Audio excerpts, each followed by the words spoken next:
보통 사람이 살다가 큰일이 생기면 그때 믿음을 동원합니다. 이전에는 매일 성경을 읽는 거, 큐티하는 거, 정기적인 기도 생활하는 것이 큰 부담이었어요. 근데 마치 내 인생 속에서 갑자기 전혀 예측하지 못한, 내가 감당치 못할 만한 큰일이 생기면요, 그때는 누가 밀거나 권유하지 않더라도요, 자발적으로 신앙생활에 힘을 씁니다. 이 말은 곧 이런 뜻이 아닐까요?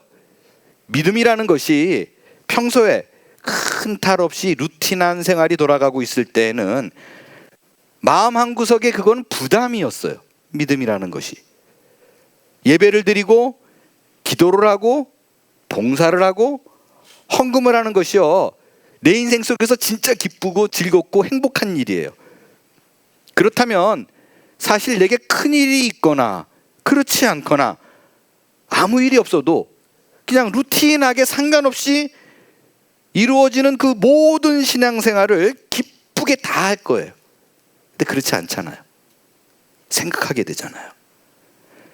그러니까 신자의 현주소를 보면요, 우리가 평소에 말하는 신앙생활은 내게 있어서 기쁨과 즐거움이라기보다 마음 한구석에 자리 잡은 의무예요. 내게 주어진 책임감으로 감당하는 경우를요, 우리는 어렵지 않게 볼 수가 있습니다. 우리는 이런 생각을 가끔 해요. 하나님 앞에서 과연 내 믿음이 이 정도면 충분한가? 과연 이 상태로 내가 하나님께 가면 하나님이 기뻐하실까? 이 질문을 계속하게 됩니다. 신자라면. 그렇기 때문에 마치 믿음은요, 우리가 필사적으로 노력해가지고 무언가 만들어내고 증명해야만 하는 어떤 성과물처럼 느껴지는 것. 그렇게 믿음 그러면 언제나 어떤 생각이 떠오르냐면 신자가 마땅히 짊어져야 될 십자가, 이런 것으로 이해하는 것이 거의 대부분의 신자가 갖고 있는 신앙의 모습이 아닌가 생각합니다. 그래서 여러분, 만약에 말이죠, 이 믿음이 우리가 무언가 결단을 해서 만들어지는 게 아니라 하나님이 먼저 시작한 거였다면, 아무 생각도 없는 우리에게 하나님이 찾아와서 나를 설득하신 그 작업이 시작이었다면, 그리고 그것이 여전히 오늘까지 이어지고 있는 중이라면 완전히 얘기가 달라집니다. 오늘 그 얘기를 여러분께 전해드리고 싶어요. 여러분, 기독교의 믿음은 내 결단에 의해서 만들어지지 않습니다. 우리 하나님이 내게 다가와서 시작하신 그 설득이 선제적으로 이루어집니다. 즉, 기독교의 믿음은 하나님에 의해서 시작되고 하나님과의 경험을 통해서 자라나게 된다는 거예요. 우리의 믿음의 여정은 우리 자신의 완벽한 결단에서 시작하지 않습니다. 그것은 전적인 하나님의 부르심, 즉 하나님의 주도적인 행동에서 시작합니다. 이를 바로 이해하기 위해서는요, 기독교의 믿음이 과연 무언가라는 것에 대한 바른 정의가 필요합니다. 과연 믿음이 뭘까요? 여러분, 성경은 완벽한 하나님의 말씀입니다. 그렇기 때문에 성경을 읽으면 하나님을 알 수 있습니다. 여러분, 성경을 읽으면 하나님을 알 수 있다고 해서요, 내가 성경을 읽으면 그 모든 것을 통해서 하나님을 완벽히 이해한다라는 뜻은 아니에요. 절대로 그런 일은 벌어지지 않습니다. 왜냐하면 기록된 성경은 인간의 국한된 언어로 기록된 거예요. 생각해 보세요. 하나님은 무한한 분이에요. 우리가 알 수 없을 만큼 끝없는 분입니다. 그 무한한 하나님을 유한한 인간의 언어로 담아낸다? 말이 안 되잖아요. 생각해 보세요. 나라들도요, 언어가 다르잖아요. 언어가 다른 이유는 문화가 다른 거예요. 문화가 다른 가운데 내가 전혀 접하지 않은 곳에 그 문화 속에 있는 사람들의 언어는요, 어떤 단어는 번역도 안 돼요. 통역도 안 돼요. 점 같은 단어 어떻게 번역할 건데요? 그 문화 속에서 살아서 짜릿하게 느끼는 무언가, 그 경험이 없으면 같은 인간의 언어라도 통역이 안 됩니다. 그런데 하물며 하나님의 언어를 인간이 담아낸다고요? 인간의 철학적인 지혜를 개미가 써내려갈 수 있다고요? 말이 안 되는 거예요. 그래서요, 만약에 누군가 저에게 당신 목사니까 하나님의 언어, 하나님의 세계관, 하나님의 지혜를 잘 알고 있을 거 아니냐? 근데 표현이 안 되는, 분명히 이건 하나님 건데 인간의 언어로 표현이 안 되는 단어 하나를 말해보라 라고 말하면 저는 지체하지 않고 한 단어를 딱 얘기할 겁니다. 뭘까요? 믿음입니다. 여러분, 제가 여러 차례 말씀드리지만 이 기독교의 믿음이라는 단어는요, 이 땅에 존재하지 않는 개념입니다. 인간에게 없는 개념이에요. 표현할 수 없는 개념이에요. 자, 보세요. 예를 좀 들어볼게요. 하나님이 인간을 구원할 때의 행위를 보지 않는데요, 우리의 노고를 보지 않는데요. 근데 생각해 보세요. 믿는다라는 단어 자체, believe 단어 자체가 동사예요. 내가 믿는다는 건 안 한 게 아니에요. 내가 뭘 한 거예요. 근데 행위를 보지 않는데요. 근데 믿어야 된대요. 벌써 말이 안 되잖아요. 또한 하나님의 사랑은 무조건적인 사랑이라고 얘기해요. 그러니까 조건이 없대요. 근데 우리는 뭐라고 얘기해요? 믿으면 구원받는데요. 조건이 있어요, 없어요? 있어요. If believe, you will be saved. if라는 말이 들어갔다는 건 우리는 영어 시간에 다 배워서 알아요. 조건절이에요. 조건이 있다는 거예요. 근데 왜 무조건이라고 얘기해요? 말이 안 되잖아요. 불신자들이 들으면 야, 저 무식한 것들, 저 말이 너무 안 되잖아요. 그럼 이렇게 얘기해야죠. 하나님은 우리를 사랑하시되 한 조건 사랑하신다. 이렇게 얘기하니까 이해가 안 되니까 또 이렇게 표현합니다. 우리는 믿어야 구원 얻을 수 있어. 근데 그 믿음도 하나님이 우리에게 주는 선물이야. 공짜로 줘. 이게 도대체 무슨 말이에요? 불신자들이 들으면 말장난도 이런 말장난이 없습니다. 그렇기 때문에 기독교에서 말하는 믿음을 설명할 수 있는 완벽한 정의는 이 땅에 존재하지 않습니다. 다시 말씀드리지만 절대로 표현할 수 없는, 인간의 언어로 말할 수 없는 단어, 믿음입니다. 그래서 누군가 믿음이 뭐예요? 라고 말하면 한 문장으로 이해시킬 수 없을 때는요, 별 수 없어요. 장황하게 길게 설명을 해야 돼요. 그죠? 예를 들기도 하고.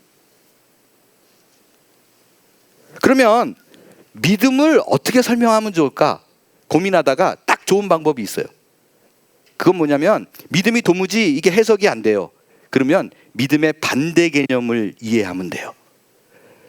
빛이 뭔지 모르겠대요.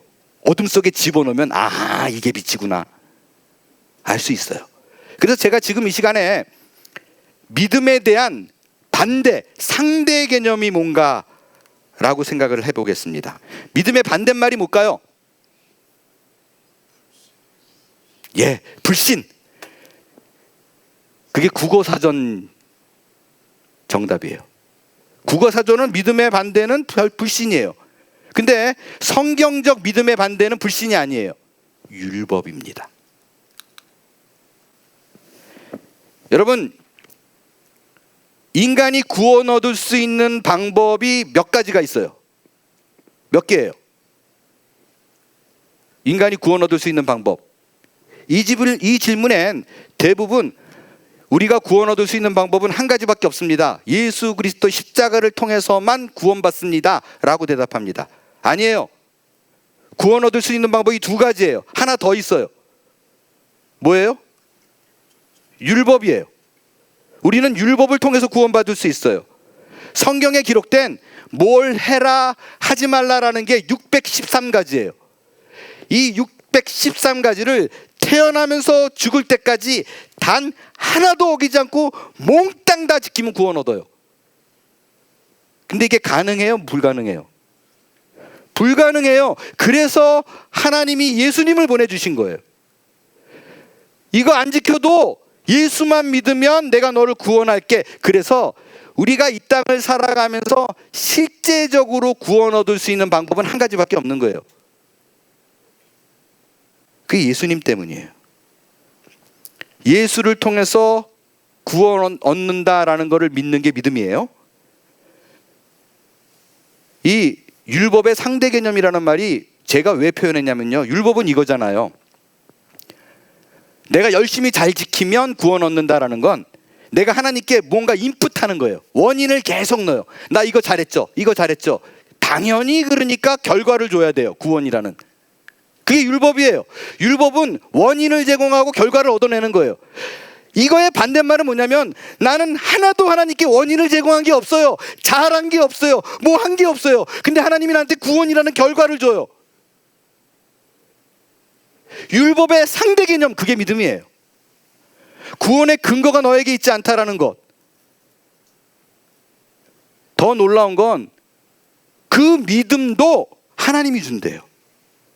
하나님이 줘야 내가 뭘 안 하는 게 성립이 되잖아요. 자, 이 말은 뭐냐면요, 우리는 믿음은 믿는다, 내가 믿어야 구원받아. 그럼 자꾸 무슨 생각을 하냐면 내가 하나님께 뭐를 해야 돼. 근데 믿음이 하나님께서 내게 주어진 어떤 선물이라면 믿음이란 단어가 품는 또 하나의 뜻이 있어요. 그건 하나님 쪽에서 우리를 향한 거예요. 하나님 쪽에서 우리를 향해서 부어지는 그 무언가도 믿음이라고 얘기한다는 거예요. 그게 선물이에요. 이걸 잘 표현한 구절이 있습니다. 로마서 1장 17절이에요. 복음에는 하나님의 의가 나타나서 믿음으로 믿음에 이르게 하나니라고 얘기를 해요. 잘 보세요. 하나님의 의가 믿음에 이른다고 얘기하지 않아요. 전혀 이해할 수 없는 단어가 등장을 해요. 믿음으로 믿음에 이르게 한대요. 믿음이라는 어떤 동기가, 믿음이라는 원인이 믿음을 만들어내요. 믿음의 두 영역이 있어요. 이걸 어떻게 해석해야 되느냐? 이 구절의 주어는 하나님의 의예요. 그러니까 우리가 지금 구원받는 믿음을 하나님의 의, 하나님이 무언가 작업해서 만들어낸다는 의미입니다. 그래서 여러분, 요 믿음으로 믿음의 요 첫 번째 믿음, 두 번째 믿음을 오늘 살펴볼 거예요. 이 첫 번째 믿음이, 믿음의 두 영역에서 첫 번째 믿음이 하나님이 우리에게 이루시는 영역입니다. 우리 쪽이 아니라, 내가 무엇을 만들어낸 것이 아니라 하나님 쪽에서 시작했어요. 하나님께서 우리를 보시고 하나님이 구원을 계획하고 작정해서 그것을 이루어내서 우리에게 쏟아부어줘요. 나는 아무 생각이 없는데 느닷없이 하나님이 내게 믿음이라는 것을 쏟아부어줘요. 그 영역이에요. 에베소서 2장 8절이에요. 자, 여기 잘 보세요. 너희는 그 은혜에 의하여 믿음으로 말미암아 구원을 받았다라고 얘기해요. 근데 믿음으로 말미암아 구원을 받았다 그러면 우리는 내가 믿어서 구원 얻었다라고 생각하는데, 분명히 에베소서는 뭐라 그래요? 이게 너희에게서 난 것이 아니래. 너희의 믿음을 얘기하는 게 아니야. 은혜에 의해요. 믿음으로. 이게 첫 번째 믿음이에요. 하나님으로부터 시작된, 하나님에서 위에서 쏟아부어지는 그 무언가로 인해서 너희가 구원받은 거야. 하나님으로부터 시작된 그 믿음, 그게 선물이야 라는 뜻이에요. 그래서 다음 절에 보면요, 너무 명확하게 얘기해요. 자꾸 네가 했다라고 말하지 마라고 얘기해서 뭐라고 그래요? 행위에서 난 것이 아니래. 네가 만들어낸 게 아니야. 네가 인풋을 집어넣어서 널 구원한 게 아니야. 왜? 내가 일방적으로 했기 때문에 아무 소리도 하지 마, 자랑하지 마, 이 얘기라고요.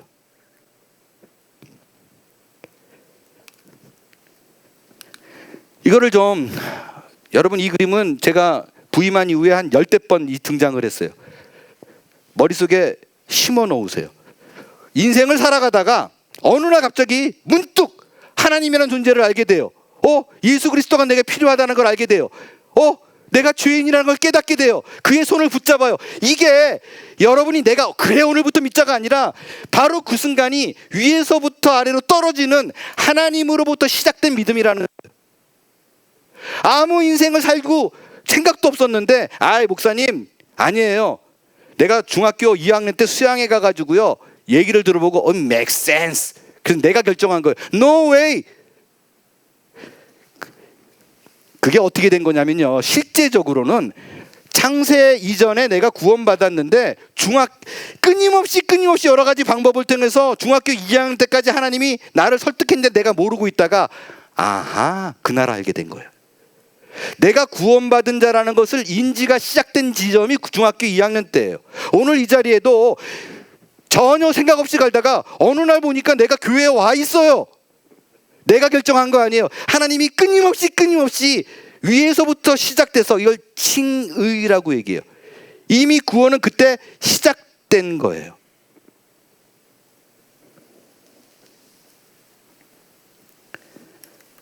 그래서 첫 번째 믿음의 정의는 굳이 표현하자면 하나님이 나에게 선물로 주시는 구원의 총체적인 표현이에요. 이때 이미 끝난 거예요.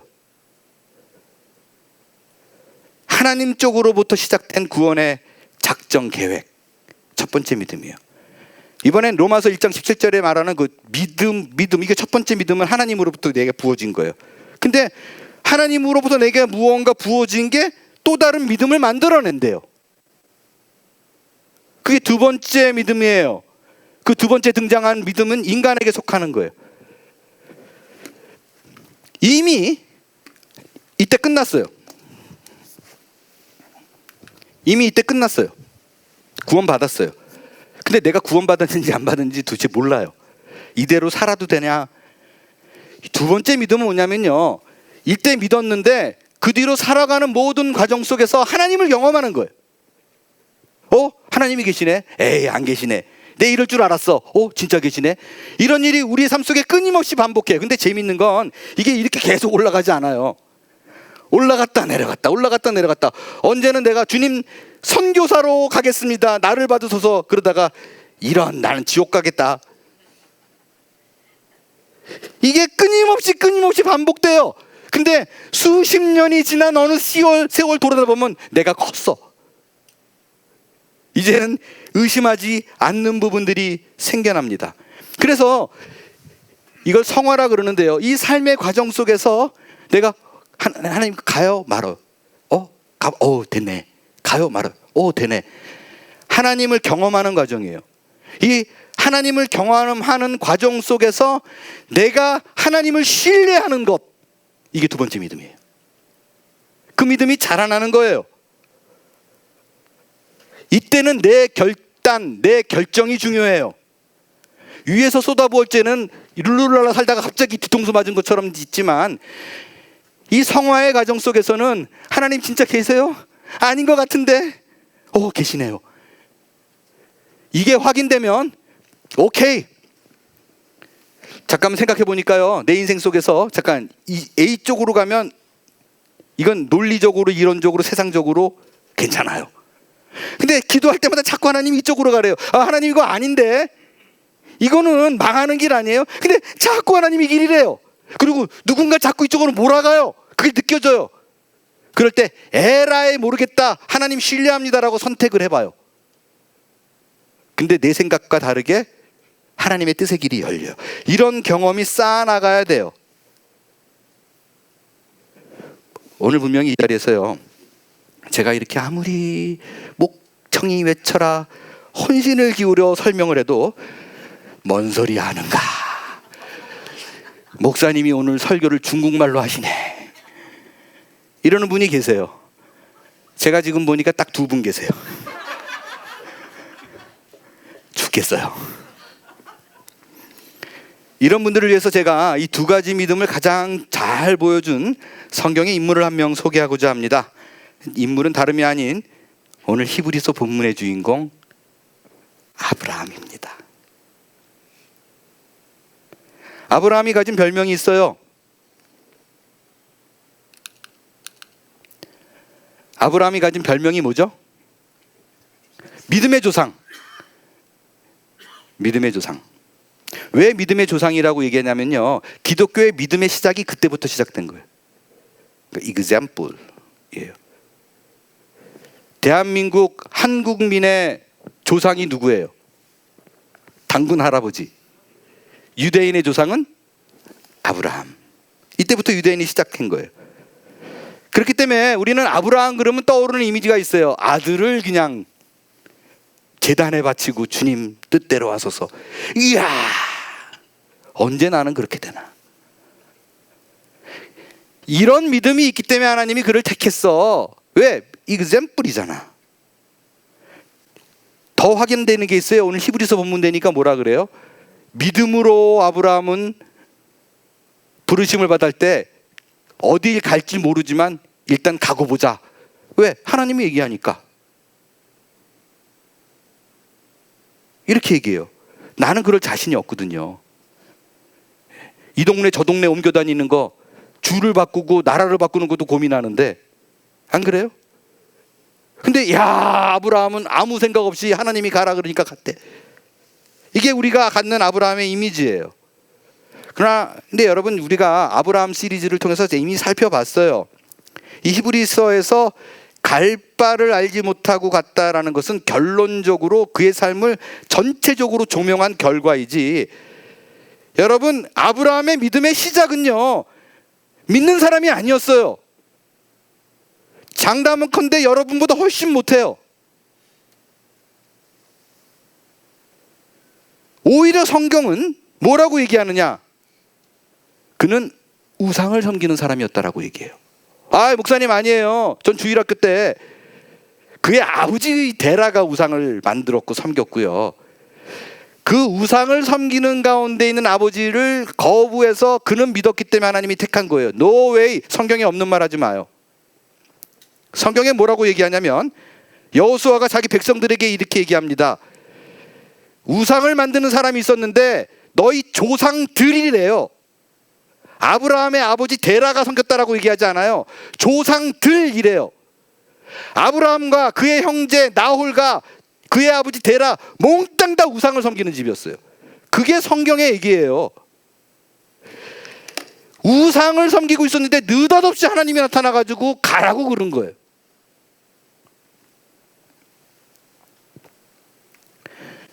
그래서 믿음을 갖고 떠났잖아요. 과연 그런가?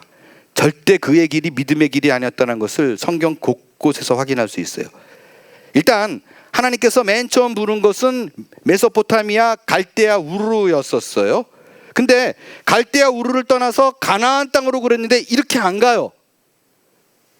하란에 갔다가 한참 머물렀다가 수년에서 수십 년까지 봐요. 그 다음에 가요. 여러분, 그 갈대아 우르에서 처음 불러요. 그건 사도행전에 나와요. 여러분, 그 우리가 알고 있는 창세기 12장 1절, 너는 본토 친척 아비의 집을 떠나 라고 말한 건 여기서 부른 거예요. 두 번째. 여기까지는요, 요 사도행전을 보면 여기서 말할 때는요, 너는 친척 본토를 떠나라고 얘기해요. 아비의 집을 떠나란 말이 없어요. 왜요? 여기까지는 아비 데라랑 같이 가요. 왜 일로 간드냐? 여기 유프라테스 강 있잖아요. 강 옆에 있어야 돼. 살 수 있어요. 그래서 유프라테스 강을 가서 하란에, 에이, 더는 못 가겠다. 가나안 땅, 야, 노웨이, 거기 안 가. 아빠도 여기까지는 아마도, 이건 지어낸 얘기예요. 네 하나님인지 내가 섬기는 우상이 한 축복인지 모른다. 여기 있자. 안 가요. 그래서 몇 년을 그곳에 있어요. 안 가고 버티는데 아버지가 죽어요. 그러니까 우상의 가장이 죽어요. 의지할 데가 없어요. 그때 나타나서 창세기 12장에 이게 고향 친척 아비 집을 떠나라. 그 얘기라고요.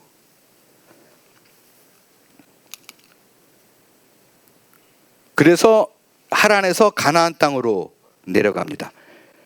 근데 재밌는 게요, 성경이 분명히 뭐라 그랬어요? 하나님께서 하란에 나타나셨을 때 너는 본토 친척 아비의 집을 떠나라 그랬어요. 본토는 거기 머무르는 땅이니까 떠났어요. 아버지의 집은 아버지가 돌아가시니까 떠나는 게 당연해요. 근데 친척을 떠나라 그랬잖아요. 아브라함이 믿음이 없었다는 게 확 드러나는 게 뭐냐면요, 친척을 안 떠나요. 누구를 데려가요? 조카 롯을 데려갑니다.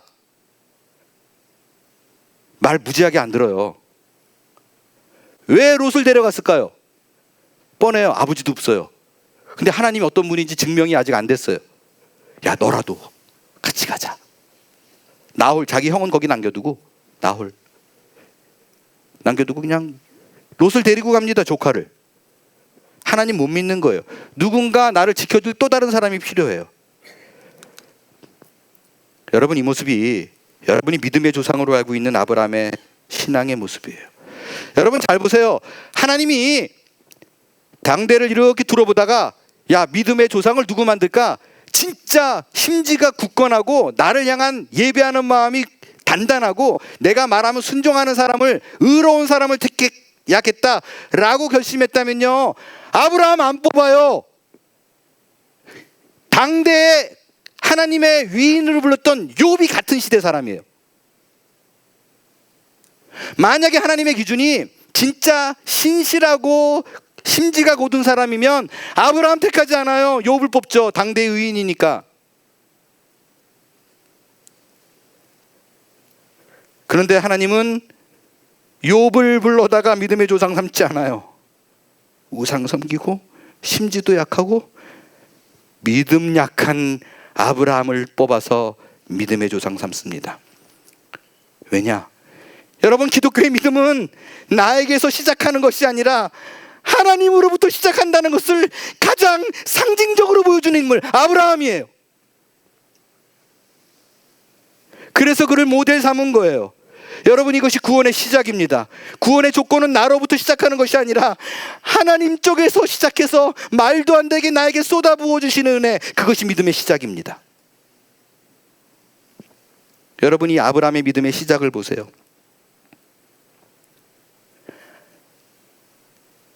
하란에서 불러서 12장에서 이제 우리가 본문을 확인하잖아요. 12장, 13장, 14장 갈 때 아브라함이 많은 행동을 해요. 근데 놀라운 사실이 있습니다. 12장, 13장, 14장에는요 아브라함이 하나님을 믿었다는 얘기가 안 나와요.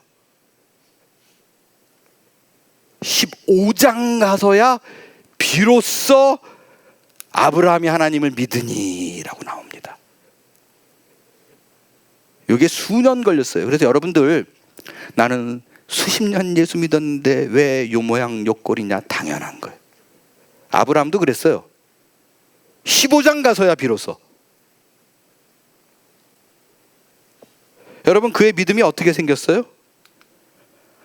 하란을 떠나 가나안 땅으로 떠나는 그 긴 여정 속에서 생겨납니다.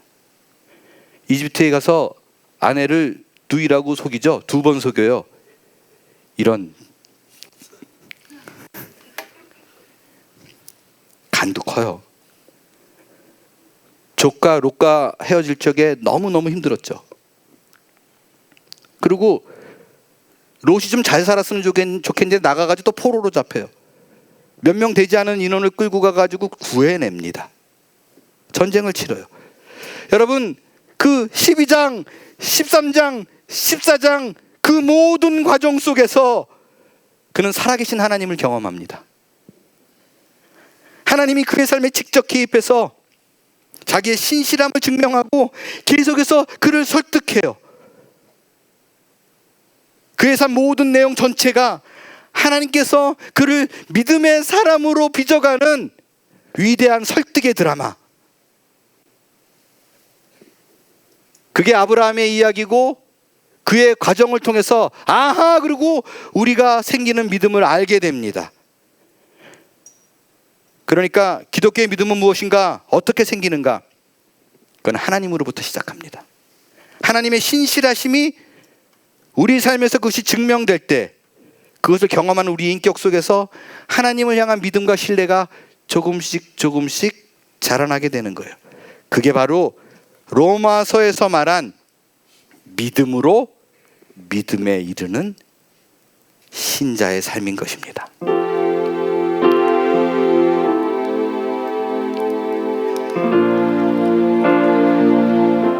여러분, 그래요.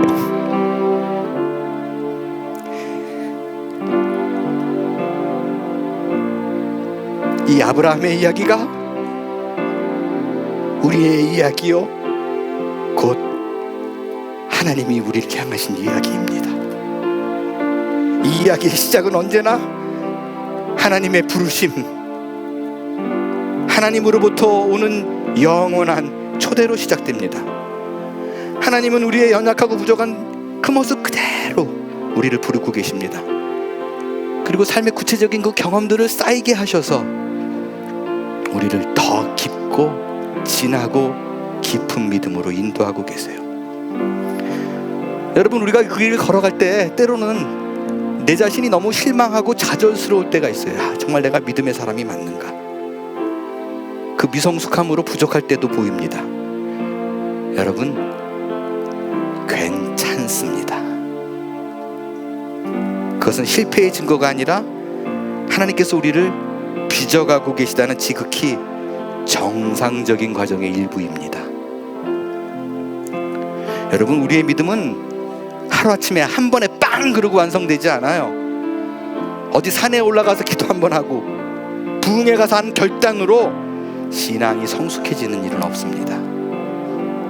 이제 새롭게 시작하는 한 해에도 하나님은 끊임없이 이제 여러분에게 다가가 여러분을 설득하실 것입니다. 그리고 지속적으로 이 예배의 자리로 부를 거예요. 그때 하나님이 내게 던져주시는 그 말씀 믿음으로 한번 한 걸음 내디뎌 보지 않으시겠습니까? 이제 그분께서 원하시는 모습으로 기쁘게 빚어가는 모든 믿음의 여정 속에서 발생하는 두 번째 믿음, 그 책임을 잘 감당하는 저와 여러분이 다 될 수 있게 되길 바랍니다. 일어나 찬양하겠어요.